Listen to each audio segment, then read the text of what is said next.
اگر علماء سیاست سے وابستہ رہتے ہیں تو بار بار انہیں احساس دلایا جاتا ہے کہ آپ تو شریف لوگ ہیں، آپ کیوں سیاست کرتے ہیں؟ مولوی صاحب سیاست تو آپ کا کام نہیں ہے۔ تو پھر جو لوگ سیاست کرتے ہیں وہ اپنے بارے میں تو کم از کم گواہی دے رہے ہیں نا کہ وہ بدماش ہیں، ان کے ہاں شرافت نام کی کوئی چیز نہیں ہے، اس لیے سیاست کرتے ہیں۔ لیکن میرا عقیدہ و ایمان ہے کہ جو شخص اسلام کی نظام سیاست کا انکار کرتا ہے وہ الیوم اکملت لکم دینکم کا انکار کر رہا ہے۔ دین اسلام انبیاء سے ہوتا ہوا جناب رسول اللہ صلی اللہ علیہ وسلم پر آ کر مکمل ہوا ہے، اور اللہ تعالیٰ نے اس نظام کو نعمت سے تعبیر کیا اور اس طرح نعمت تمام کر دی ہمارے اوپر۔ تو پھر کیا سیاست انبیاء کا وظیفہ نہیں رہا ہے؟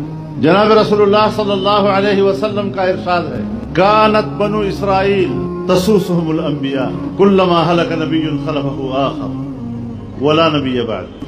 بنی اسرائیل کے انبیاء سیاست کیا کرتے ہیں، یعنی ان کی مملکتی اور اجتماعی نظام کی تدبیر اور اس کا انتظام و انصرام کیا کرتے تھے۔ ایک جاتا تھا، دوسرا اس ذمہ داری کو سنبھالتا تھا، اور اب یہ ذمہ داری میری ہے۔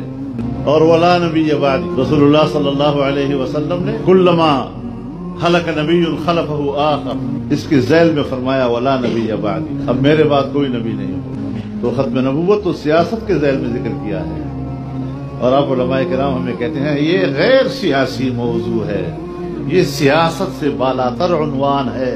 میں کہتا ہوں ختم نبوت ہی تو ہماری سیاست کی اساس ہے۔